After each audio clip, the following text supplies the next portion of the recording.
biología y tiene una amplia experiencia en la supervisión de tesis de doctorado locales e internacionales. Se encuentra en el Consejo Editorial de Revistas de Investigación Cardiovascular y es evaluador de más de 25 revistas científicas internacionales. Tiene más de 300 publicaciones que incluyen un libro, capítulos del libro y artículos revisados por pares. Ricardo Armentano ha sido también miembro de la MBS-IEEE desde 1985, miembro principal de la IEEE desde el 2001 y presidente del capítulo argentino de la MBS-IEEE desde el 2004. Fue presidente de la 32ª Conferencia Internacional MBS-IEEE en Buenos Aires en el 2010 y fue representante para Latinoamérica de la IEEE-EMB y actualmente es miembro del Comité Técnico MBS-IEEE sobre Sistemas Cardiopulmonares y profesor distinguido de la MBS. Entonces, pues le cedo la palabra al doctor para su plática. Bueno, muy amable.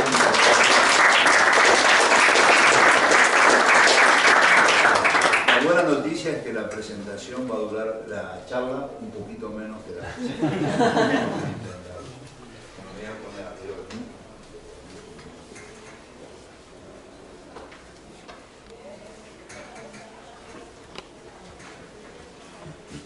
Buenos días a todos. ¿Se escucha bien?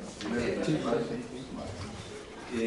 La idea de estas charlas, para que ustedes tengan una visión panorámica de las mismas, esta es la 15ª, es una serie de charlas que como conferencista distinguido de la Sociedad de Ingeniería en Medicina y Biología estoy llevando a cabo. Comenzamos en Europa, después en todo el sur de Argentina, Uruguay, Chile, Perú, Ecuador y finalmente Bogotá y ahora México, luego el Congreso Internacional que ustedes conocen de Cancún, que ya nos espera en breve, y después algunas ciudades de Estados Unidos.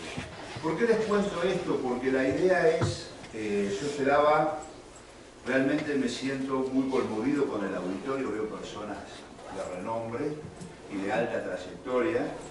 Esta charla es más motivadora y sobre todo disruptiva y con ganas de generar discusión, con lo cual está pensada fundamentalmente en estudiantes o en educadores.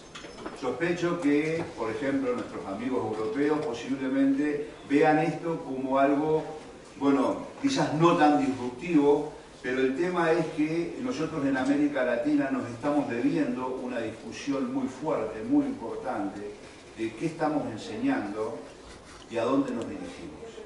Y les puedo asegurar que es una discusión prácticamente obligatoria que tenemos que dar en esto de mezclar la ingeniería, la física con la biología y la medicina.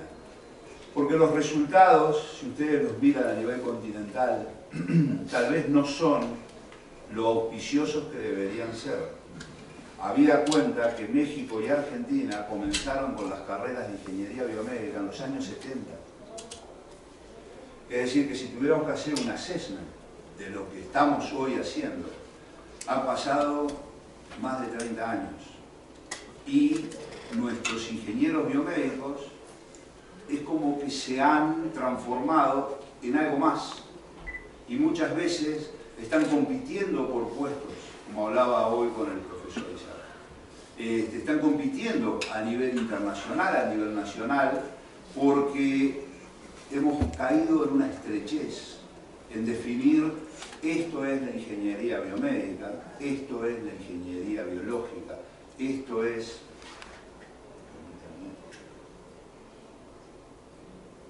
Esto es el puntero. A ver si también, ¿no?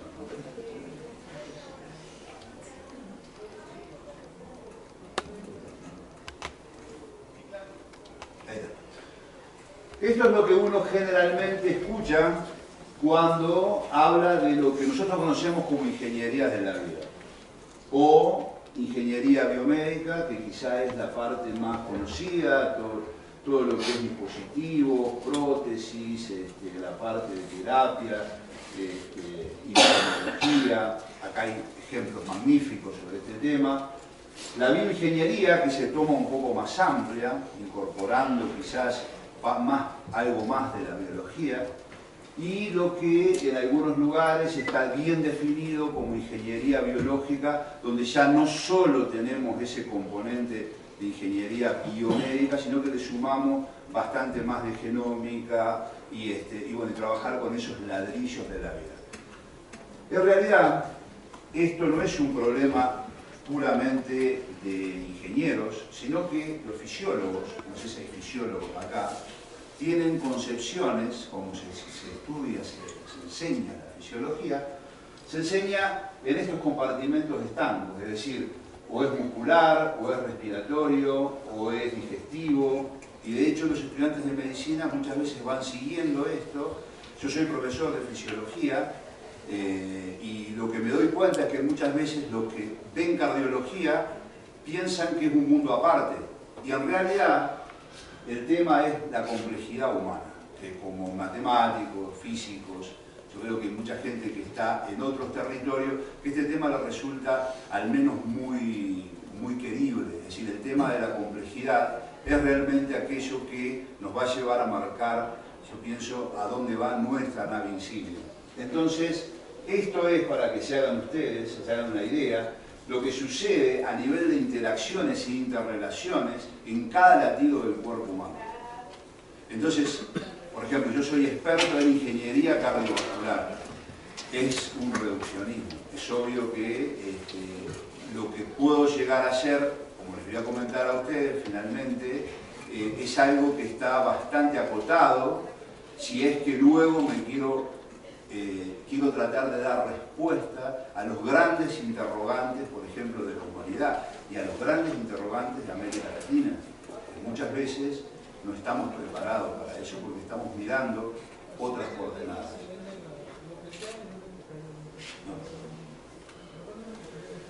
Entonces la idea es que si ponemos a trabajar juntas personas de la misma disciplina, como ocurre en la ingeniería, estamos sumando conocimientos.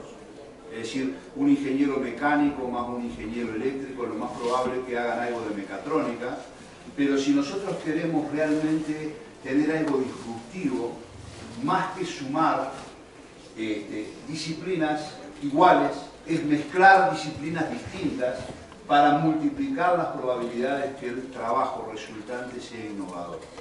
Entonces, en ese aspecto, la idea es recurrir a esta definición de híbrido, que es un poco a donde apunta esta charla, que es aquello que es producto de elementos de diferente naturaleza. Y la hibridez es algo que se enseña. Y nosotros a veces no tenemos en nuestras aulas la oportunidad de enseñar y la oportunidad de predicar, porque hay lugares que yo conozco donde los trabajos prácticos, por ejemplo, los hacen estudiantes de ingeniería, físicos, biólogos, médicos, y el problema es distinto, porque son visiones que rompen los hilos de conocimiento, porque generalmente ese es el gran problema, es decir, yo me siento muy cómodo en lo que hago y pienso que a partir de eso puedo entender el mundo, pero hoy un problema de salud pública no es un problema de un médico, quizás es de un meteorólogo, depende de dónde venga el problema, quizás es de un nutricionista, quizás puede aportar mucho un ingeniero, por ejemplo, ya les voy a contar al final, pero nosotros nos dedicamos en un grupo a algo que se llama seguridad y vigilancia del ciudadano global. Tengo una pésima noticia para darles porque de alguna manera México está relacionado con eso, pues lo hablamos con el profesor. En la India, donde yo tengo concentrado parte importante de mi trabajo, 70% de la población va a ser diabética en el año 2030. O sea, 1.000 millones de personas. México no está en la misma ruta, en el mismo track, pero lleva algo en esa dirección y es un colapso del sistema de salud. ¿Quién piensa en esto? Es decir, los sanitaristas, los políticos. Sin embargo, por ejemplo, nosotros estamos dando una solución, yo dentro de ese grupo me encargo del monitoreo de catástrofes cardiometabólicas. En la Unión Soviética hay catástrofes terribles, por ejemplo con el alcohol, es uno de los lugares donde se tiene el mayor índice de infarto agudo del miocardio. Entonces, fíjense a dónde quiero llevar esta discusión, por eso hablo de creatividad, porque muchas veces no es solamente tener una gran tecnología a mano, sino tener inventiva. Nosotros hoy, con elementos que fabricamos nosotros mismos, podemos llegar a evaluar en pacientes de forma prácticamente, digamos, de costo mínimo, casi nada. Podemos evaluar la edad vascular, porque la edad que tenemos nosotros y la edad de nuestras arterias difiere. Y cuando la edad de nuestras arterias es mayor a la edad cronológica, estamos en serios problemas. Entonces la idea es cómo yo puedo medir, por ejemplo, en poblaciones alejadas de la India, aquellos que tienen ya problemas cardiovasculares que se van a manifestar a los 60 años, pero que a los 20, 30 ya están teniendo las primeras, al menos los primeros problemas mecánicos. Ustedes saben, acá hay mucha gente de física, mucha gente ingenieros también, matemáticos. Si ustedes toman un elastómero cualquiera y lo pulsan 10 a las 9 veces, el elastómero prácticamente se destruye. 1000 a las 9 veces son 30 años. Es decir, que nuestras arterias comienzan con una fatiga mecánica a los 28 o 30 años. Y si yo a eso le agrego una dieta hipercolesterolémica, una dieta hipersódica, mis arterias van a degradarse muchísimo tiempo antes. Pero yo me doy cuenta, el sistema de salud detecta a esa persona cuando ya tiene la enfermedad. Entonces nosotros hoy lo que estamos haciendo es llevar esto al aula, es decir, medimos a todos los, a una gran parte de los alumnos que ingresan a la universidad.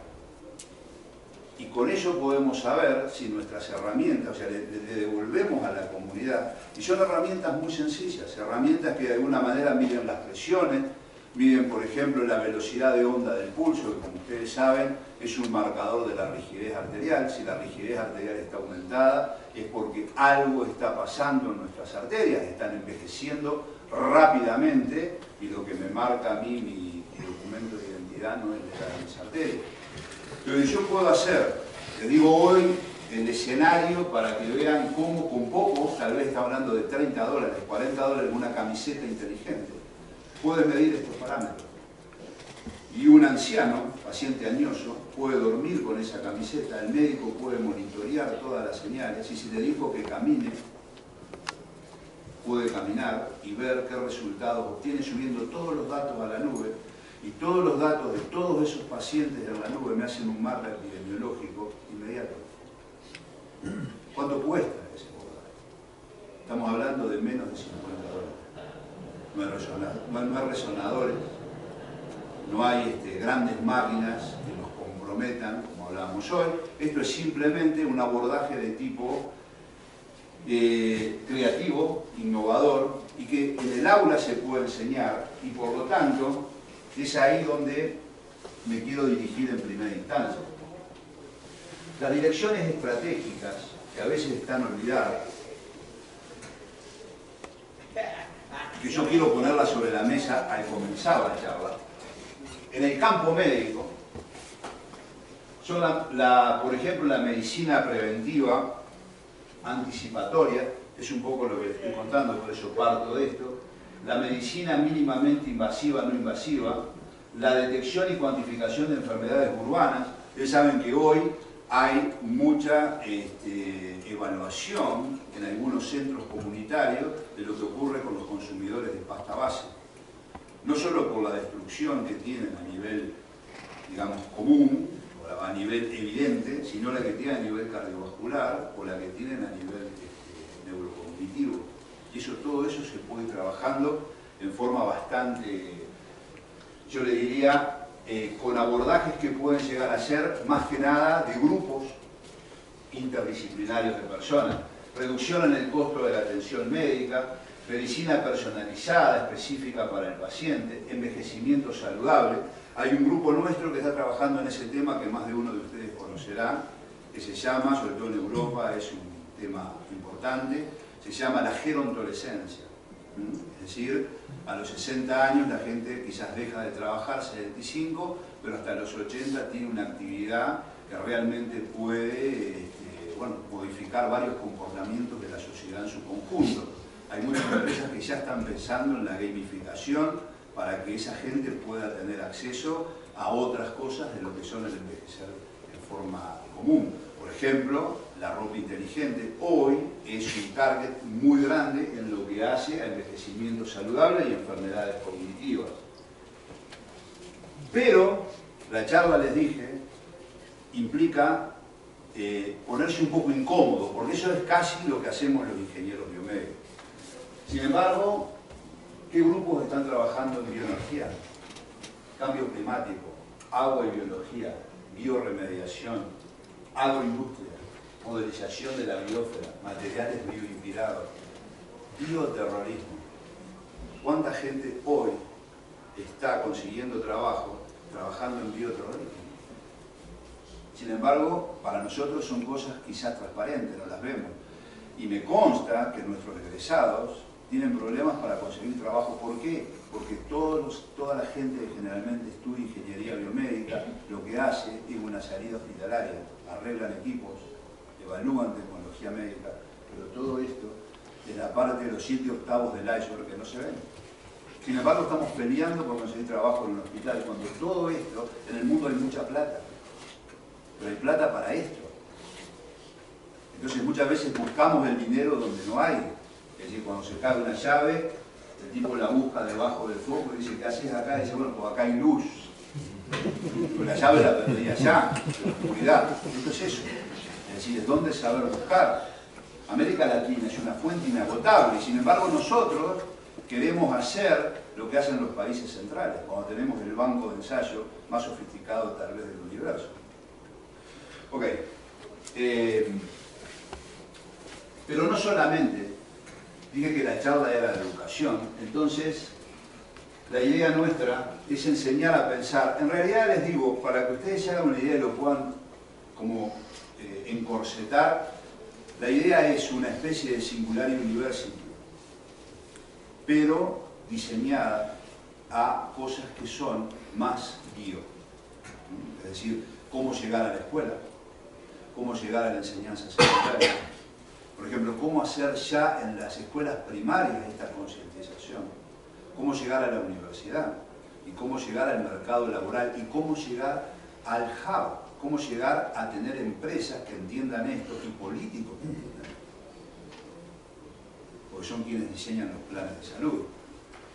Entonces, enseñar a pensar en el marco de la nueva Trinidad planetaria, que es globalización, occidentalización y desarrollo. Ahora en minutos les voy a mostrar qué quiero decir con esto. El famoso paradigma de piense global y actúe local, que dio mucho éxito en la parte ¿cómo se llama? Ambientalista. Estimular el espíritu crítico y enseñar a aprender como el antídoto al enseñadero. Nuestras universidades en una gran dimensión son enseñaderos. Es decir, los laboratorios están muy lejos. El estudiante generalmente recibe una enorme cantidad de información de clases teóricas que están en un gran porcentaje disponible. Pero llega al laboratorio en cuotas. Estoy hablando en el grado. Quizás acá no pasa eso, pero en muchos países de América Latina pasa. Hay universidades que no tienen laboratorio. Entonces, hay que romper con el enseñadero. Gran ley. Fomentar la innovación y la creatividad y fomentar a los jóvenes que traten la interdisciplina y la interoperabilidad funcional. Esto, hacer prácticos que sean en universidades donde se eligen gente de diferentes carreras y que uno tenga que abordar un problema de salud pública. Estimular una mente crítica refractaria a la propaganda sectaria o a cualquier tipo de intolerancia, pero todo en un mundo a veces dominado por populismo. Entonces, la idea es cómo ese estudiante se para frente a esa realidad. El famoso moto, leitmotiv, de piense globalmente y actúe localmente. ¿Por qué? Porque esto cambia mucho la forma de pensar. Miren, este es el mundo, ustedes conocen el mapamundi, con lo cual no me voy a detener en explicárselos, pero este es el mundo según las aglomeraciones. Miren lo que es el mundo. Miren lo que es India, bueno, ya les cuento que tenemos el objetivo, miren lo que es China, Brasil. Si yo trabajo a nivel de poblaciones, esto me tiene que importar, porque digamos, tengo que ver esas poblaciones, cuáles van a ser las enfermedades que van a tener. ¿Qué pasa ahora si tengo el mundo mirado con la prevalencia de diabetes? Miren esto, India, 1.000 millones de diabéticos. Miren lo que, bueno, acá, México también tiene su porcentaje, se deforma. Podemos seguir. El mundo según las enfermedades no transmisibles. Vemos que también hay lugares donde están bastante concentrados. El mundo según la inversión en salud. Miren lo que es raquítico, como quedó acá África. Es decir, cómo va cambiando un poco el panorama. Pero si yo sé que voy a tener una inversión, tengo que saber bien dónde estoy parado o dónde pedí el dinero. Es decir, son cosas muy trascendentes. El mundo según los exportadores de electrónica.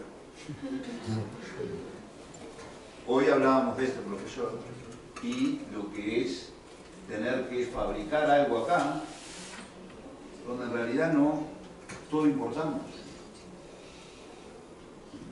Es decir, ¿dónde estamos parados? ¿Qué independencia tenemos para hacer proyectos megalómanos? El mundo según el saneamiento inadecuado. Bueno, no en vano, hoy ustedes pueden ya conocerlo, pero no en vano saben que la Fundación Bill Gates está trabajando activamente acá. Para esto hay mucho dinero, para el saneamiento, porque ahí tenemos un problema serio, también lo tenemos en algunos lugares de América Latina. El mundo según la incidencia de catástrofes. Saben que en este grupo, por ejemplo, del cual lo dirige el doctor Kuhn, ellos tratan mucho con la parte de terremotos, la parte de, por ejemplo, bueno, bioterrorismo, atentados, cómo, por ejemplo, poder sacar una masa enorme de heridos, es decir, qué es más importante en ese momento. Entonces, todo ese tipo de cosas tiene que ver con las catástrofes, sean humanitarias o no. El mundo según la potencia nuclear, bueno, esto es todavía más dramático. Ya tenemos lugares raquíticos directamente. El mundo según la defecación a cielo abierto.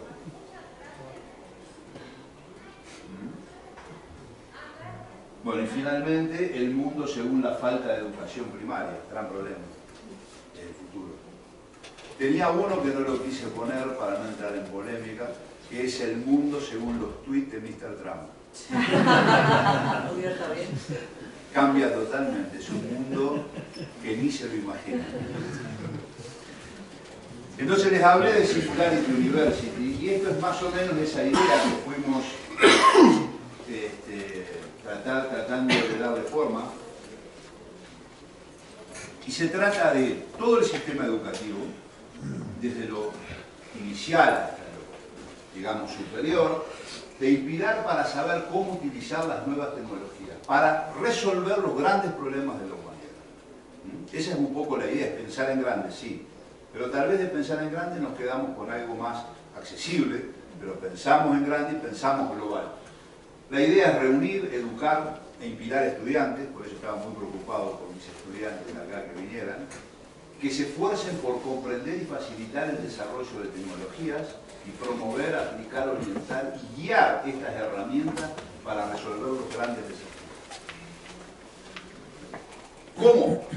Desarrollando conferencias, una serie de conferencias, digamos, clases, incubadoras de empresas para startups y equipos corporativos que tienen la intención de complementar las universidades tradicionales. Es decir, ¿por qué? Porque muchas veces vemos que la universidad es media mamútica, es un mamut, y para poder modificarla se requieren realmente sistemas muy complejos.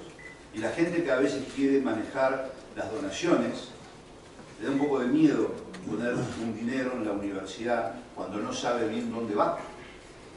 Entonces la idea es armar algo en paralelo que drene hacia la universidad, que tome recursos y los devuelva, pero que cambie mentalidades. O sea, la idea es manejar las siguientes áreas, o sea, en todo lo que vamos a ver, estoy convencido que anda esto, y que hacen a esta ingeniería híbrida, son los desafíos globales que enfrenta la humanidad, ya lo dijimos, el humanitarismo. Yo, por ejemplo, me formé con el doctor Favaloro, que fue el creador del bypass. Él se fue a Argentina, después de haber desarrollado en la Cleveland Clinic, y lo primero que hizo es desarrollar un instituto donde nos formamos todos, que en realidad fue un hub, había matemáticos, químicos, físicos, biólogos, abogados, y la idea de él era siempre manejar alta tecnología al servicio del humanismo médico. Eso es un poco la idea que uno toma de mi tutor, digamos, ¿no? Promoción de la creatividad, habilidades básicas, después la vamos a charlar. El tema de medicamentos, ustedes saben hoy que hay muchísima gente trabajando en medicamentos específicos, pacientes específicos. Hay mucha gente, muchos egresados, por ejemplo, de carreras de bioingeniería que están dirigiéndose allí. Tema de alimentos, por ejemplo, estamos a pasos de la carne sintética. Uruguay y Argentina son los países prácticamente productores de carne vacuna o agroexportadores de otros productos primarios, y van a enfrentar tal vez un cambio en el paradigma donde comienza a estar el concepto de la carne sintética, donde se está discutiendo, es decir, a dónde va esta dirección. Los flagelos de la humanidad, y fundamentalmente un tema que me voy a referir en la parte final, esto va muy rápido ahora acá, que es el ecosistema Medici. Como ustedes saben, hay un libro muy famoso que se llama El efecto Medici, y trata justamente de cómo poner en una especie, hay una teoría que dice, consígase una sala como esta y ponga adentro cerebros de distintas especialidades, que ahí algo va a salir. Es decir, que lo más importante es de alguna manera la diversidad que tracciona la innovación. Eso sería, pensando en los Medici, en el Renacimiento. Bueno, acá vamos a simplemente enumerar, porque esto da honestamente para una ponencia un tanto más larga y no quiero ocurrirlo por el tema, pero desarrollo sustentable y cambio climático, agua potable y energía, sobre todo con los acuíferos que tenemos en América Latina, hay muy pocas carreras que estén relacionadas con el tema del agua. Es una ignorancia prácticamente a nivel, yo les diría, no continental, pero se ve, digamos, que no se trata, que no se discute. El riesgo de desastre, la pobreza urbana. ¿Quiénes son hoy quienes tienen más infartos agudos de miocardio? Los pobres. Es decir, antes, en los años 60, eran los ricos, por lo tanto la cirugía a pecho abierto se desarrolló a pasos agigantados, porque era la gente de mayor poder adquisitivo. Pero hoy quienes se enferman son los pobres, la gente que come peor, la gente que toma, voy a usar eso, que toma, por ejemplo, refrescos en cantidades ilimitadas, y que eso puede traer un problema de salud pública enorme.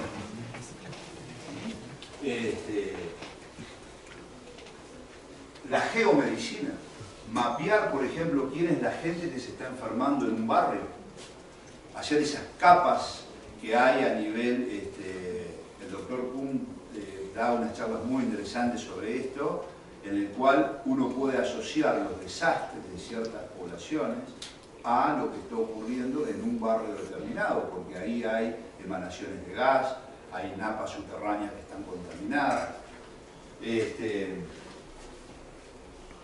El humanitarismo, enfatizar e integrar el humanismo con la tecnología, generalmente son dos carriles distintos. Luchar por reducir las disparidades paralelas en el acceso a servicios de salud como a tecnologías de la información.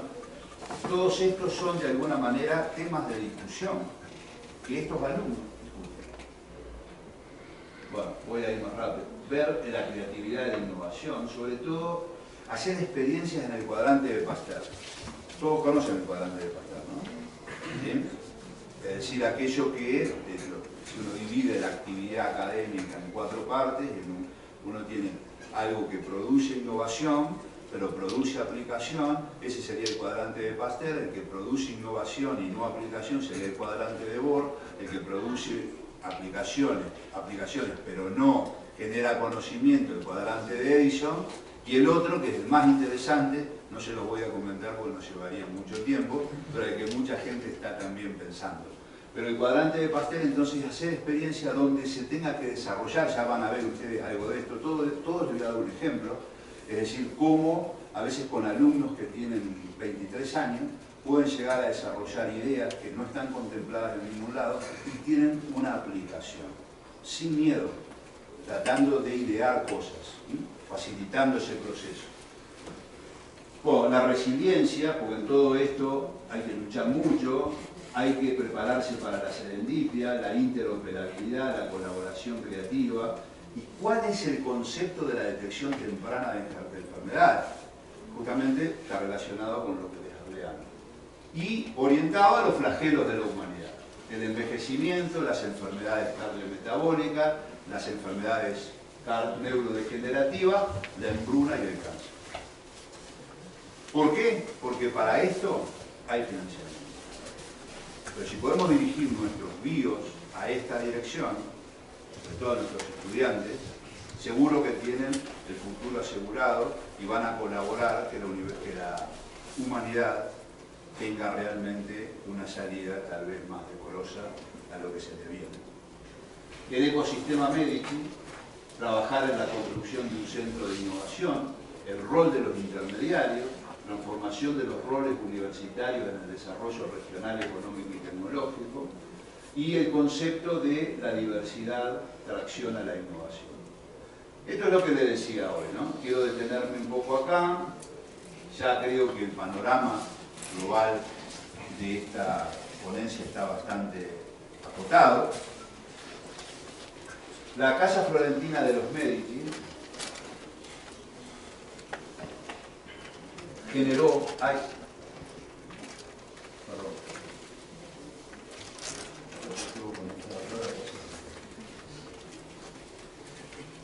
No, puede ser bien.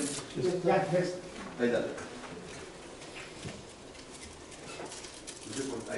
Bueno, fíjense, les voy a contar una historia personal para que se hagan una idea. Yo el año pasado fui a trabajar a Roma y me invitan a un evento que hubo sobre el número de Fibonacci, la serie de Fibonacci, el 23 del 11, porque en sajón es 1123, ¿no? En ese lugar se hablaron de varias cosas, yo hablé de esto, y la idea que quedó latente era que la figura de Leonardo, como el gran promotor, estaba un poco como menospreciada, al menos en lo que se había presentado. Y como este año, el 2 de mayo, se cumplieron 500 años de la muerte del genio florentino, la idea fue hacer en esta charla una especie de tomar la figura de Leonardo y replantear lo que sería la educación que buscamos. Entonces la idea es, ¿por qué los Medici? Pues fue una explosión de creatividad.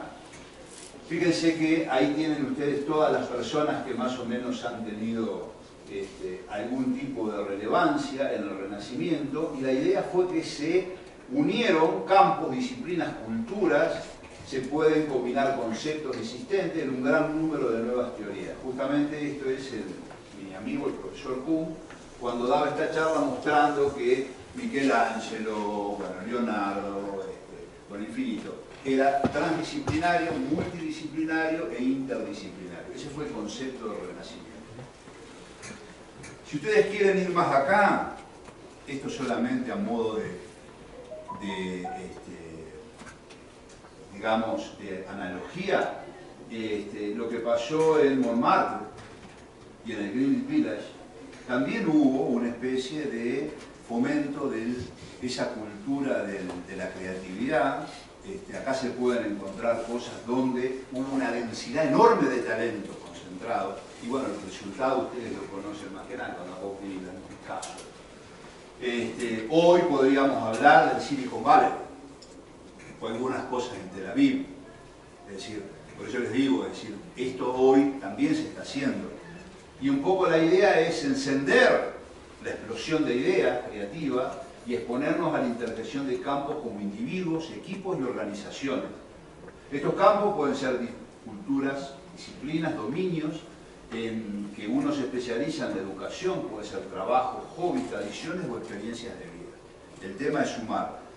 Y un poco volvemos al tema de Leonardo, porque Florencia en parte era el Silicon Valley del Renacimiento. Es decir, no había otros lugares con entornos tan propicios como la Florencia del 480. Es decir, Florencia reunía 7 elementos fundamentales, lo afirma el escritor Benedetto Dei, como para ser elegida la ciudad perfecta. No se los voy a enumerar, pero es cómo está ubicada, que tenía una universidad, que tenía diferentes eventos culturales, lugares donde se reunían a discutir.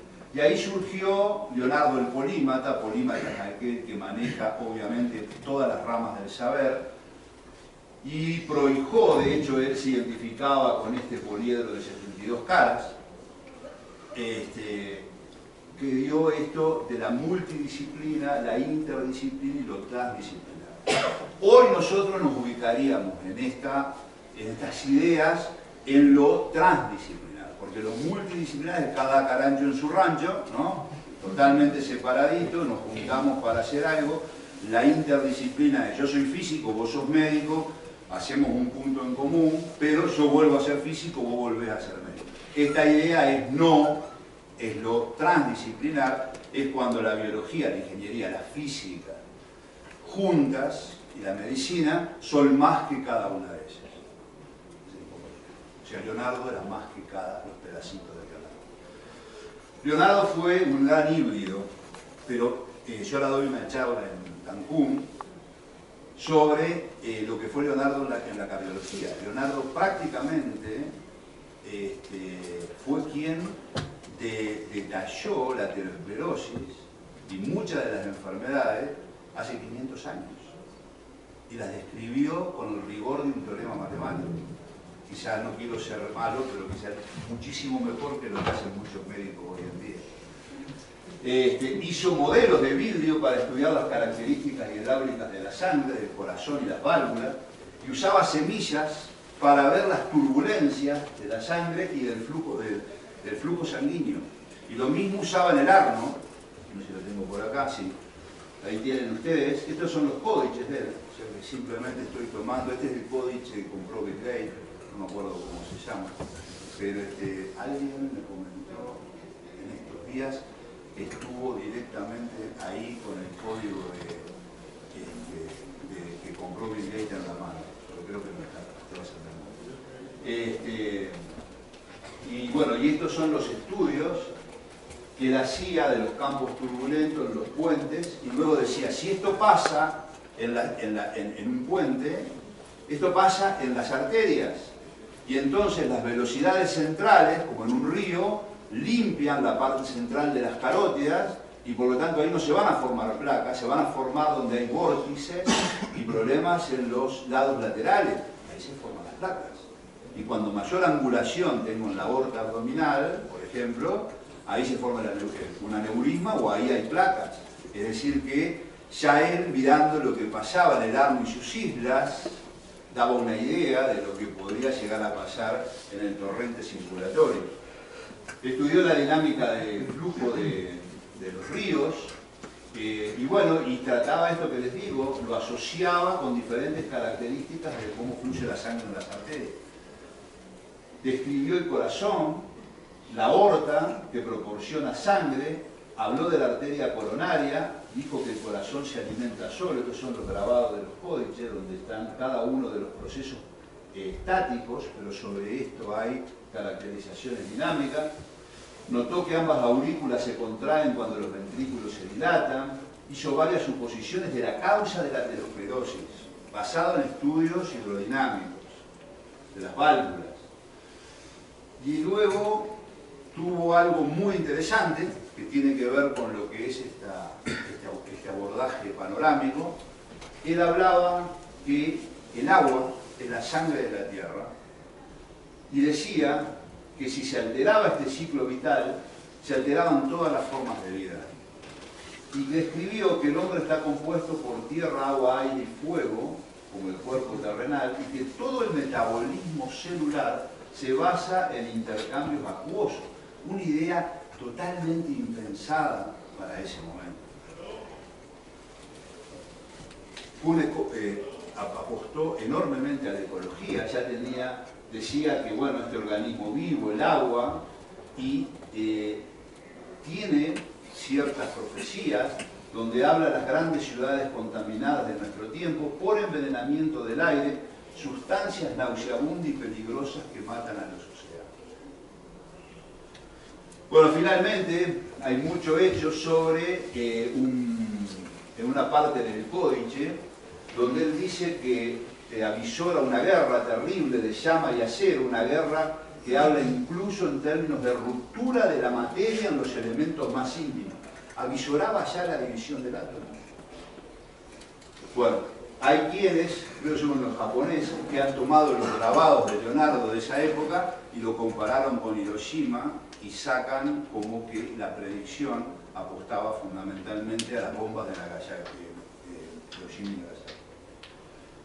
O sea, el primer hibridador.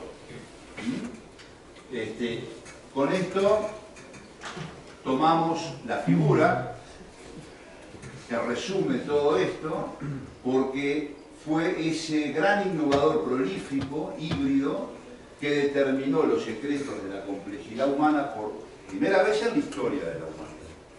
Y la idea es que fue quien pudo amalgamar ciencia, ingeniería, biología y medicina, que es a lo que nos estamos refiriendo. Por lo tanto, lo hemos definido, lo hemos catalogado como el primer bioingeniero de la historia. Este es un paper que yo acabo de publicar el día que murió Leonardo, y justamente habla de una innovación educativa para lograr honrar el deseo de conocimiento y promover el concepto de interdisciplina 500 años después de su muerte. Ok, entonces, para ir terminando, ¿cómo estamos de tiempo? 15 minutos. Fantástico.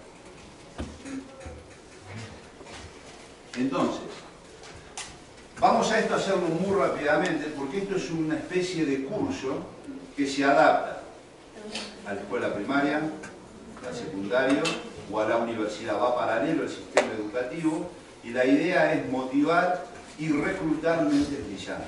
Y lo hemos aplicado en varios lados. La idea es un primer módulo introductorio, que es cómo la ingeniería de alguna manera alimenta la innovación, buscando todos los conceptos innovadores, mostrándolos. Ya van a ver el cuerpo, medirse en su propio cuerpo. Lo primero que hacemos es que los alumnos, todos ellos se midan directamente en su cuerpo. Es decir, todas las señales que van a procesar luego irradia a la facultad, es decir, todas las señales que usan para hacer análisis de señales del sistema son tomadas de señales emanadas de su cuerpo. Como viendo esa interacción, como que es el laboratorio más perfecto que tenemos al alcance de la mano. Bueno, buscamos cómo hacer ciertas simulaciones de investigación, y aquí tienen ustedes cómo esos alumnos al fin del proyecto le dieron a sus pares o a los alumnos que siguen determinadas charlas. No las vamos a leer todas, pero vean, biocompatibilidad, optogenética, tienen 15 años o 24 años o quizás un poco más avanzado, pero fíjense ustedes, prótesis de bajo costo, dispositivos vestibles, nanotecnología, seda de araña, computadora, es decir, lo que ellos hacen es como mimificar a ser investigadores, jugar a ser investigadores y hacer todo un proceso de investigación y transmitirlo y costearlo. Esto es en el 2017, no quise poner más, la parte de termografía para el diagnóstico de cáncer de pecho, hablábamos hoy con el profesor, prótesis retinales, hipertensión de guardapolvo blanco, mapeo de cerebro, ingeniería biónica, bueno, impresora 3D, es decir, purificación del aire, grafeno. Ellos van eligiendo, nadie los lleva, ellos hacen una investigación, toman estos datos y luego lo van procesando y haciendo herramientas para que se puedan discutir y que muchos alumnos avanzados lo toman como proyecto final. Muchos de estos temas tan inocentes terminan en una tesis de doctorado. Hay un módulo de conociendo el cuerpo humano, todo lo que es el sistema circulatorio, hay mucha parte de ultrasonido en vasos sanguíneos, adquisición de señales de todo tipo y tecnología aplicada. O sea, esto es un módulo de cómo idear tecnologías baratas para la detección de señales de grandes patologías. Por ejemplo, hay forma de detectar la malaria con una especie de un dispositivo chiquitito así, casi de una moneda, donde yo pongo una gota de sangre y eso que sale $1 puede ser un mecanismo para poder detectar malaria. O cataratas, o determinadas cosas que se hacen con un celular. Bueno, todo ese tipo de cosas son proyectos que ellos intentan seguir adelante. Descubren las señales biológicas. Todos estos son temas de debate donde se llevan especialistas sobre mesas redondas. El Frankenstein moderno, deportes de alta competencia, el cuerpo como generador de señales, neuroingeniería, qué estamos comiendo, modelado de sistemas biológicos. Y esto que para mí es lo más importante, y es un poco donde concluye esta charla. Tenemos un evento, un capítulo que lo corta transversal a todos estos grupos que se llama ¿Cómo puedo acercarme a mis padres? Y los guiamos en lo que son hoy las sociedades científicas, porque mucha gente no tiene idea de lo que está a su alcance. Entonces, por ejemplo, a nivel latinoamericano, ahora tenemos Coral con su congreso, que es ahora en la semana que viene el CLAIM, Congreso Latinoamericano, la Federación Internacional de Medicina e Ingeniería Biológica y nuestra sociedad, la cual yo represento, que es la Sociedad de Ingeniería en Medicina en Biología del IEEE, con sus capítulos latinoamericanos.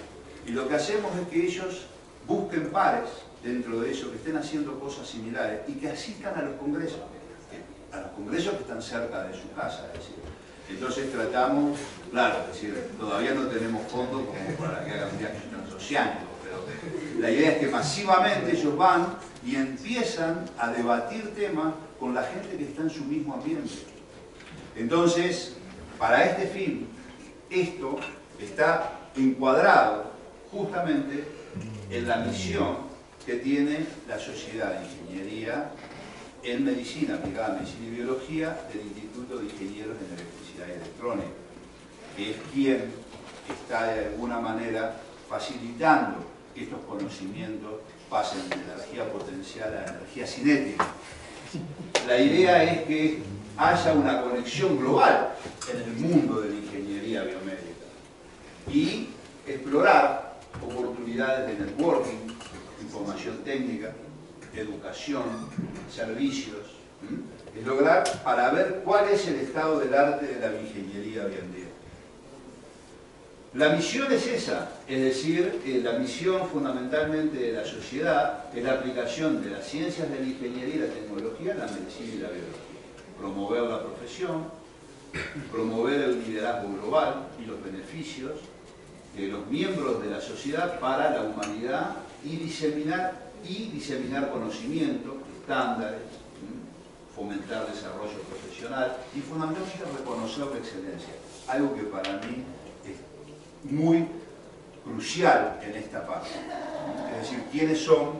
Esta sociedad no es menor, tiene 10.000 miembros, está diseminada en 97 países a lo largo del globo. Y para que ustedes se hagan una idea, hay regiones, aquí están los 9.200 hasta el momento, la región de Latinoamérica, las primeras están todas en Estados Unidos, la región de Latinoamérica no es de las más numerosas, con lo cual estamos tratando de fomentar justamente que la gente se sume a estos proyectos. Y la de Asia-Pacífico es muy importante, es decir, pero tenemos prácticamente presencia mundial. ¿Qué aporta a la sociedad? Es editora de publicaciones de naves insignias, de journals muy importantes, como el Transaction en Biomedical, en Ingeniería Biomédica, los Reviews en Ingeniería Biomédica, en Sistemas Neurales y en Ingeniería Translacional, y un journal de divulgación que es el PERS. Luego tiene publicaciones post-sponsoriadas, son de muy alto nivel. Estas siguen en computación de imagen computacional, en circuitos, bueno, es decir, están al alcance. Y luego tiene comités técnicos donde teóricamente se concentra en esos comités técnicos su mayor potencial de recursos humanos especializados. Enseña el procesamiento de señales, neuroingeniería, tecnología en sistemas terapéuticos, biorrobótica, cardiopulmonar, yo estoy en este comité, bionanotecnología, imágenes, otra vez vestibles, y tecnología de la salud y biomédica, informática. Ingeniería translacional, el CHEAR es Emilio Sacristán, que es aquí de Ciudad de México, estándares, la parte de radiación, ya la pasé, y finalmente lo único que me falta decirles es que si quieren saber más de esta sociedad y vivenciar esta experiencia que tenemos una vez por año, al menos en los congresos más destacados, el año que viene es en Montreal, pero en el 2021 Guadalajara va a ser la sede del Congreso Mundial de Ingeniería Biomédica de la IMS.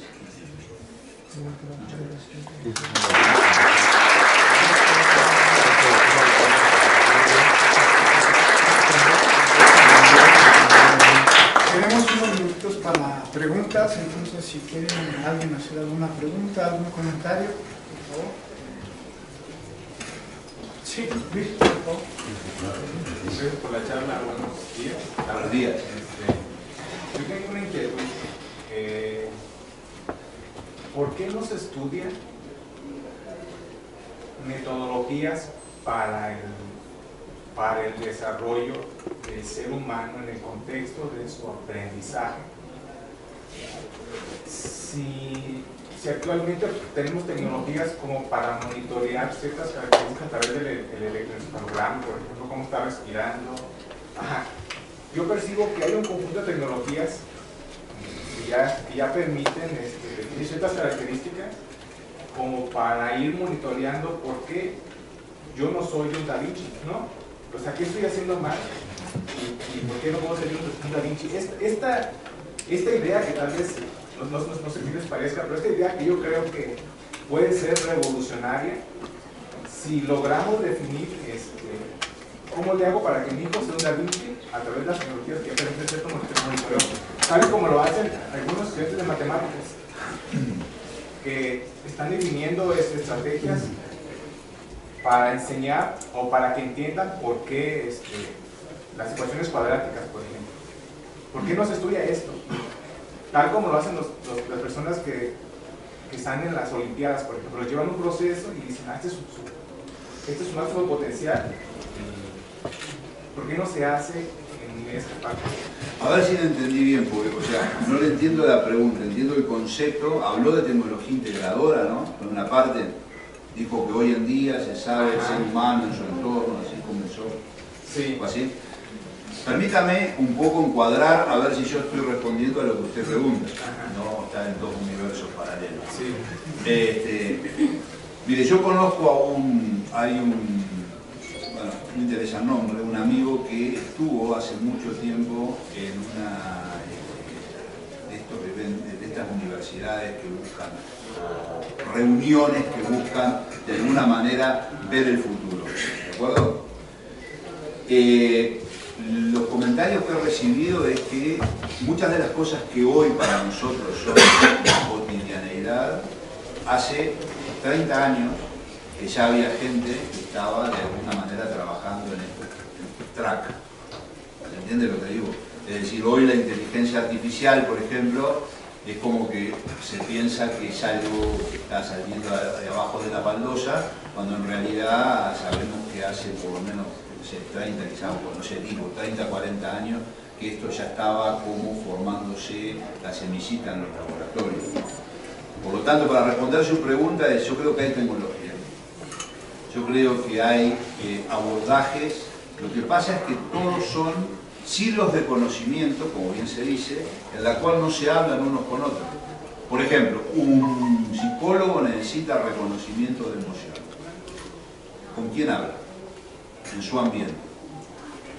Sin embargo, un ingeniero biomédico hace un polígrafo y le puede dar a ese psicólogo, psiquiatra, la oportunidad de medir emociones, que hoy ya todo el mundo sabe que se pueden hacer, y con bajo costo. ¿Entienden? Entonces, pero ¿cómo se relaciona ese ingeniero con el psicólogo?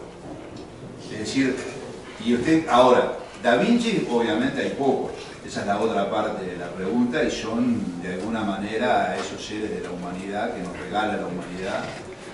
Yo no sé si uno puede decir, mi hijo sea tal cosa, pero me parece que uno puede formar gente para esa interdisciplina. ¿Entiende a dónde voy? Es decir, con lo cual el psicólogo hable con el ingeniero biomédico, hable con un físico, hable con un matemático, y que haya un ambiente que cuando se hace una idea se trate de llevar a la práctica.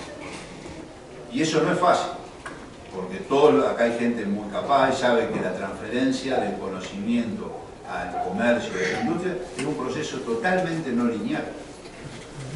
Y si uno lo lleva solo, es un proceso agotador. Yo quiero patentar algo, tengo que tener muchos recursos y tengo que tener realmente mucha tenacidad. En cambio, si tengo una estructura que me lo está fomentando, pues cambia. Ese es un poco el resumen. No sé si eso responde a su pregunta. Sí, me transmite una idea, gracias. Sí. Por favor, allá. Bueno, este es más que nada retomando el tema que usted mencionaba de la interdisciplinaridad. ¿De qué manera en México se podría impulsar más el desarrollo interdisciplinario?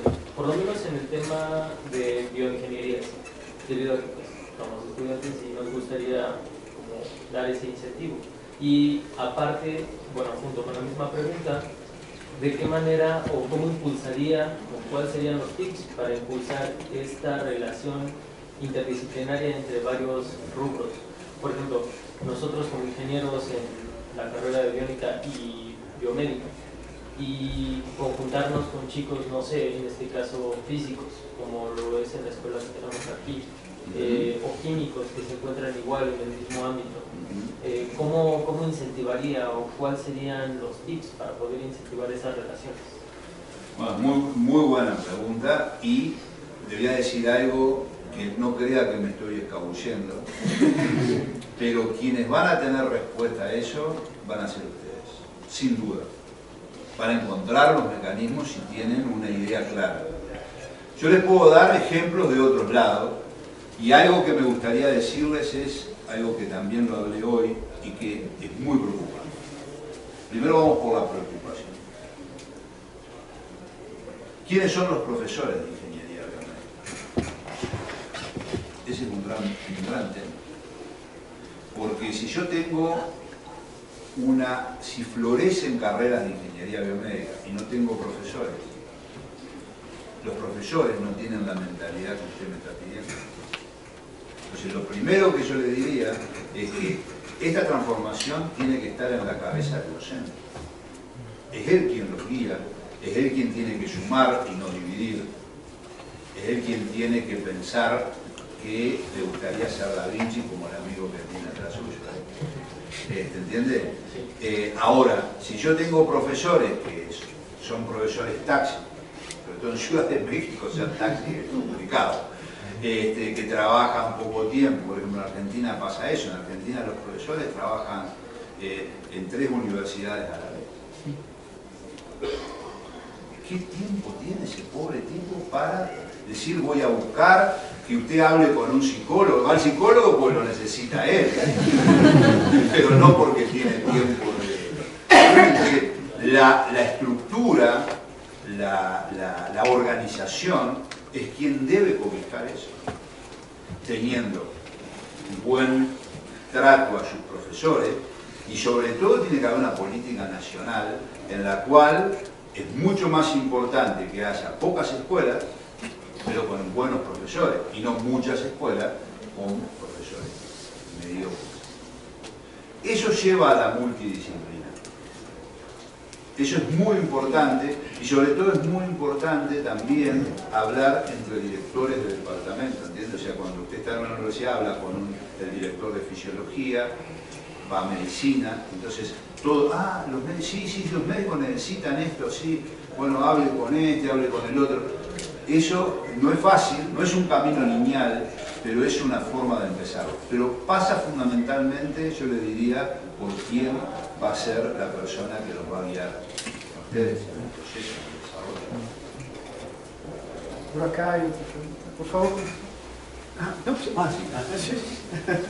Muchas gracias por la visión macroscópica que nos ha dado de la ingeniería biomédica, pero el mero hecho de reunir en una sala como esta a expertos de diferentes ramas, uno corre el riesgo, el conferenciante en este caso, de que la pregunta le venga de diferentes sitios. En mi caso el tema es la seguridad. El problema que yo veo, no problema, sino que quería plantear la situación de qué hay de la privacidad del paciente que está metido en este tema. Hemos hablado de la nube, Big Data, la tecnología es la que es, la tecnología no es buena ni es mala, es malo o bueno el uso. La pregunta es, ¿qué hay de la privacidad del individuo cuando se somete a este tipo de estudios? No solo porque uno obtenga privacidad de datos, sino porque esos datos puedan ser alterados. Estamos hablando de dispositivos médicos implantables que puedan ser atacados desde fuera, provocando, no digo un bypass, cualquier tipo de dispositivo que afecta al corazón, cualquier bomba de insulina donde alguien pueda directamente atacarlo, porque es muy sencillo y ya no se está poniendo remedios a este tipo de cosas, que pueda alterar la medicación de un paciente. ¿Qué hay de eso en todo lo que nos ha explicado? Bueno, muy bien. Usted, profesor, doctor, me ha hecho tomar de mi propia medicina. La próxima vez voy a hablar solo para los médicos que hacen preguntas no tan comprometedoras. No, por supuesto, este es un tema que, al menos en mi experiencia, nos ha dado muchos dolores de cabeza. Y yo le diría que, en realidad, es muy difícil tener como una especie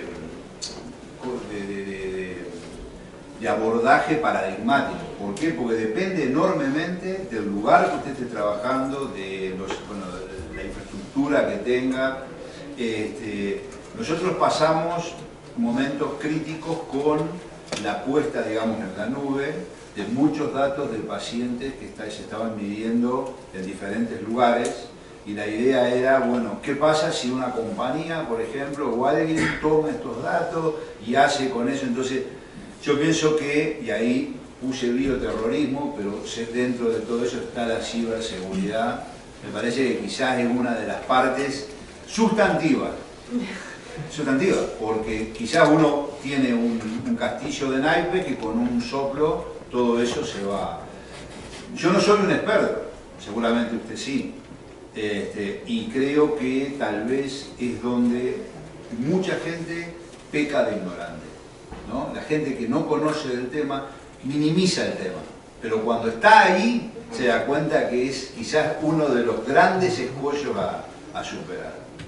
O sea que, en lo concreto, no tengo una respuesta, sí tengo siempre grandes inquietudes, porque realmente no sé cómo se abordan temas así, ¿no?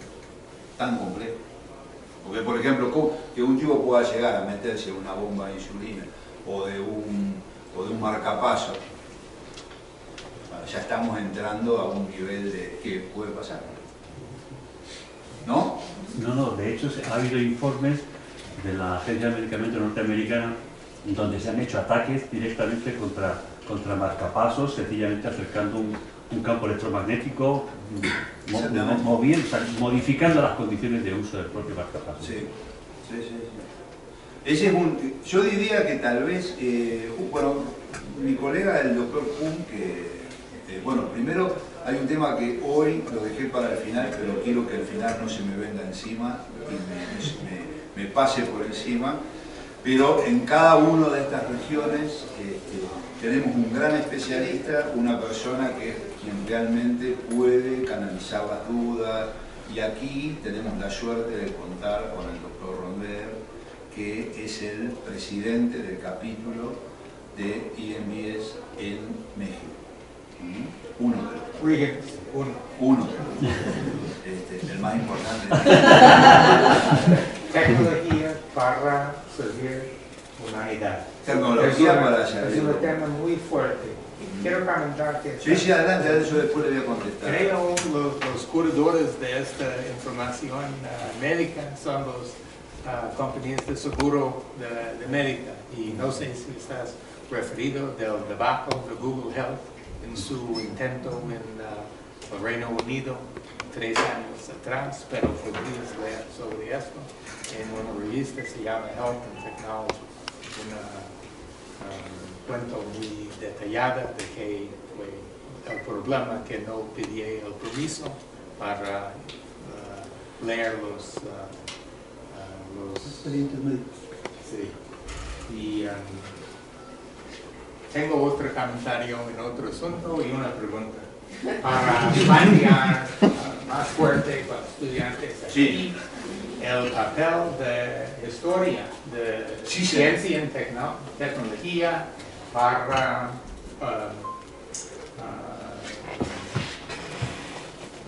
mejorar el proceso de aprender tecnología, incluyendo ingeniería biomédica y todos tipos de ciencias. Por ejemplo, algo de la relación entre Newton y Leibniz y Darwin y el australiaco, para ponerlo en la realidad de su vida. A menos que fue años pasados, pero ¿quién es el matemático más rico en la historia del mundo que está viviendo hoy? Este es un asunto que estudiantes van a incorporar en sus estudios, que está posible. James Simons, por ejemplo. Pero la pregunta es, ¿conoces algún experimento con educación primaria y secundaria donde tiene esta idea de usar cuentos históricos que se motivar a los estudiantes para aprender? Y, por ejemplo, lo veo, tengo niños de 11 años, está pegado sus tarjetas de Pokémon y de fútbol. ¿Por qué no hay tarjetas de científicos, de tecnológicos, por ejemplo? Exacto, sí, es una buena pregunta y todavía tengo... Voy a hacer un comentario que me quedó de la pregunta anterior. Yo conozco, sí, y conozco que hay unos muy buenos abordajes en España. De hecho, tengo todos los trabajos, no recuerdo los nombres, por ejemplo, que tratan de hacer esto, de cómo motivar en la escuela primaria la figura de Da Vinci. Y recuerdo uno, porque Da Vinci se dice, hay toda una polémica sobre esto, que era un sibarita, cocinaba, y hay un libro que parece que es un poco apócrifo, un poco del todo, pero que habla de las comidas que él hacía.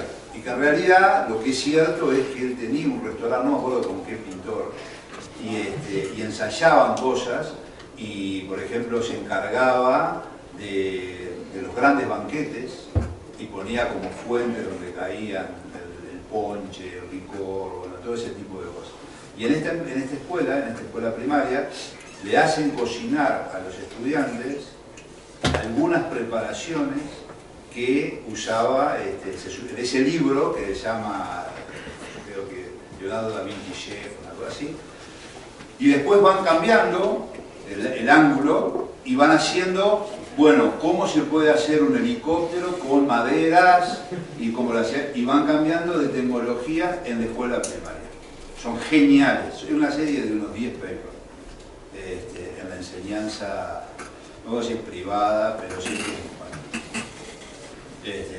no conozco mucho, y acá viene una reflexión, que no es crítica. Nosotros hemos caído en manos, y creo que no podemos zafar de eso, de las acreditadoras. Entonces, cuando ustedes acreditan una carrera, yo fui 15 años decano, la conozco bastante bien, tenemos de esto se da tal cosa, de esto se da tal otra, de esto se da tal otra. Y cuando usted mira al final, el programa ya viene como una franquicia. Es decir, me queda muy poco para innovar. Entonces, esta respuesta, Ron, ¿dónde meto eso? Entonces, tengo que hacer materias que, bueno, no hay una materia, sí hay historia de la medicina, y se da, pero no se da historia de la ingeniería, historia de los descubrimientos, una excelente, pero en los programas, no sé ustedes chicos, ¿tienen materias? No existe. Y los programas ya vienen, sea el EIBET, sea cualquiera de los que tenemos por acá, es así, hay que hacer esto, hay que manejarlo así. Bueno, la respuesta anterior que le quería dar sobre ciberseguridad, el doctor Luis Kuhn prolijó el programa el Working Group en Seguridad y Vigilancia del Ciudadano Global, inmediatamente después de los atentados a las Torres Gemelas, como el gran problema de la humanidad, el de la inseguridad. Hoy su grupo, de hecho, está migrando totalmente a la gran amenaza que es la ciberseguridad. Es decir, que a un nivel igual o superior, porque es mucho más difícil, es inasible, ¿no? Para algunos. Entonces, a lo que voy es tal vez eso debería ser como un grupo en sí mismo, ¿no? Como un grupo de estudio en sí mismo. Sí, por favor. Sí, yo quería referirme a como muchas ideas. Sí. Yo me quiero quedar con una, es lo que acaba de comentar. Por un lado, los planes de estudio están encorsetados a nivel mundial y de alguna manera estamos en ese punto. Pero también habemos muchos vocacionales, lo que dice usted también, que queremos que salga gente con talentos y que esos talentos se reflejan en nosotros. Entonces, una de mis inquietudes siempre desde joven era determinar por qué los grupos, por qué las empresas tenían éxito. Y una de las cosas que primero vi es que no era el método, sino son los talentos de algunas personas. Sí, cuando conocí la historia del doctor Favaloro fue de las cosas que más me iluminaron. Aquí en el Simvestab también surgió cosas innovadoras, aquí en el Simvestab también con sujetos, ¿sí? Que de alguna manera se atrevieron a cambiar, claro, a cambiar sus ideas. Entonces ahora viene mi pregunta. ¿Sí? Viendo todo eso y viendo que hay mucha gente inquieta como la que está aquí, ¿sí? ¿Qué ideas les podría proporcionar? ¿Sí? Yo sé que hacer un manual requiere mucho tiempo, pero al menos algunas ideas, ¿sí? que les queden aquí a los presentes, o que nos queden a todos, ¿sí? Que van dando pláticas por todo el mundo. ¿Qué ideas podríamos dar a estas personas que están comenzando y que de alguna manera vean alguna salida a sus talentos, ¿sí? Y que se puedan cristalizar en ello? Muy buena pregunta. Si me lo hubiera hecho antes, me hubiese traído algo que lo tengo, pero ya ahora desconecté la máquina, pero se los voy a recomendar que ustedes lo busquen. Primero voy a partir de algo un poco dramático y después voy a dar un mensaje optimista. Usted me habló del doctor Favaloro, que fue mi maestro. El doctor Favaloro era médico rural. Médico rural. Lo pueden leer en cualquier biografía. Y se fue a Estados Unidos, de Jacinto Arauz, donde él estudiaba, donde él trabajaba, que es un pueblo en la provincia de Buenos Aires, se fue a la Cleveland Clinic. Y trabajando en la Cleveland Clinic, creo que no sabía inglés, eso es una cosa que me han dicho, pero no sé si es verdad, con lo cual me digo, hay que documentarlo. Terminó con sus estudios desarrollando la técnica del bypass.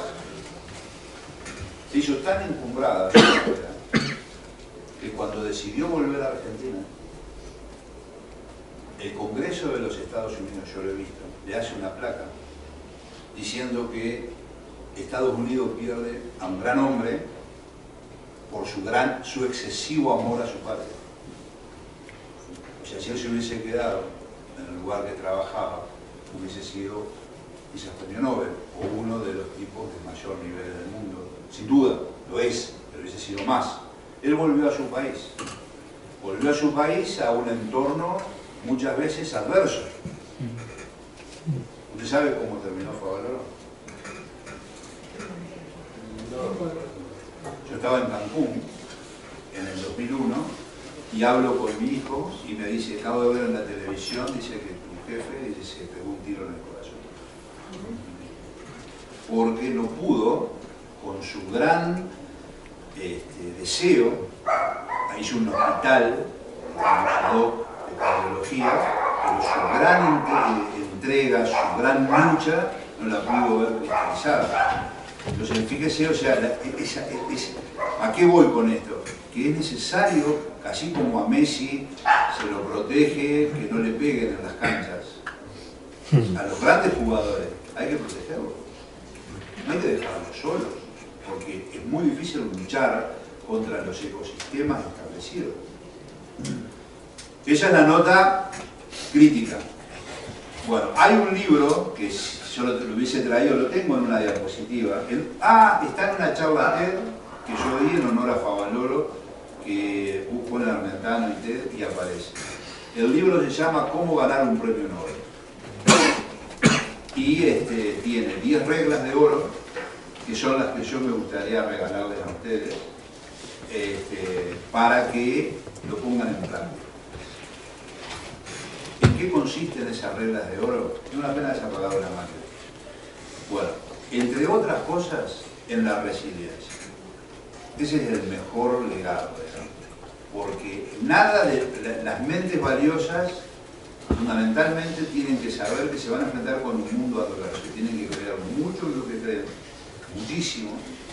Y hay un famoso poema de la Madre Teresa que a mí me fascina, que dice, bueno, cuando te caigas, levántate, no puedes caminar, usa bastón, no puedes seguir caminando, arrástrate, ¿no? Bueno, eso creo yo que en definitiva es lo que realmente hace que uno logre grandes avances en la vida.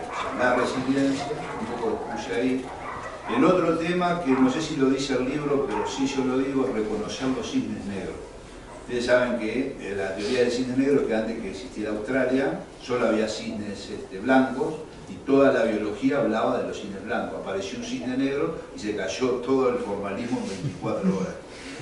Y hay un autor muy bueno que se llama Nassim Taleb, que es del Líbano, que él desarrolló la teoría de los cisnes negros y dice que la sociedad actual prácticamente estamos sometidos a cisnes negros, es decir, a cosas que no podemos prever, que tienen consecuencias terribles y que pueden suceder de un momento para otro. Y que somos los peores capacitados en la historia de los seres vivientes en predecir. El humano no sabe predecir. Entonces, lo más importante es cómo pararse frente a los cisnes negros. Y ustedes fíjense, es decir, las cosas que suceden, desde grandes terremotos a cambios políticos, es decir, yo conozco mucha gente que hasta sus ideas políticas en cuestión de pocos meses han sufrido golpes enormes con cosas que crecieron toda la vida, ¿no? Entonces, es muy importante que también cuando ustedes sigan adelante en un proyecto, sepan que van a encontrarse con sistemas muy complejos, que no es solamente esa idealización de la realidad, y que voy a concluir, ya que usted me dio pie, en lo siguiente. ¿Conocen la famosa fábula indostánica de los 8 cieguitos? ¿Lo conocen? Bueno, en India, yo ahora no soy un indigenista, pero estoy cada vez más interiorizándome, porque conozco mucha gente. De hecho, mi mejor alumno de doctorado es de la India y se vino de allá a Uruguay. Hay una famosa filosofía que creo se llama Aka Entaveda, algo así, que dice que la realidad, que la verdad tiene múltiples puntos de vista y que esto ha forjado un poco la cultura de la India, en la cual no existe como un punto de vista único sobre la verdad. Y hay una fábula de un inglés, se llama Saxon, que está en todos lados, la pueden buscar en YouTube, que se llama La fábula de los 8 cieguitos. Y es, 8 ciegos del Indostán van a ver un elefante y lo tienen que caracterizar. Uno toca la pata y dice es un árbol, otro toca la cola y dice es una soga, otro toca el colmillo y dice es una espada, otro toca la oreja y dice es un ventilador, otro toca el costado y dice es una pared. Entonces termina diciendo, los ciegos del Indostán disputan y se querellan, cada uno cree haber hecho bien su juego, cada uno tiene un poco de razón y todos yerran. Así sucede cada día en infinitas discusiones, cada uno de nosotros estima justas sus razones y definen, hablan sobre algo que, sin más, algo que no vieron jamás. Y eso creo que es un poco la gran enseñanza, que uno tiene que saber muy bien dónde está parado frente a la complejidad humana y qué aparato, qué metodología es el que voy a poder aplicar, que muchas veces no nos va a llevar al premio Nobel, pero sí nos va a llevar a encontrar una parte de ese elefante. Y que tal vez con eso te hacemos un gran aporte a la humanidad.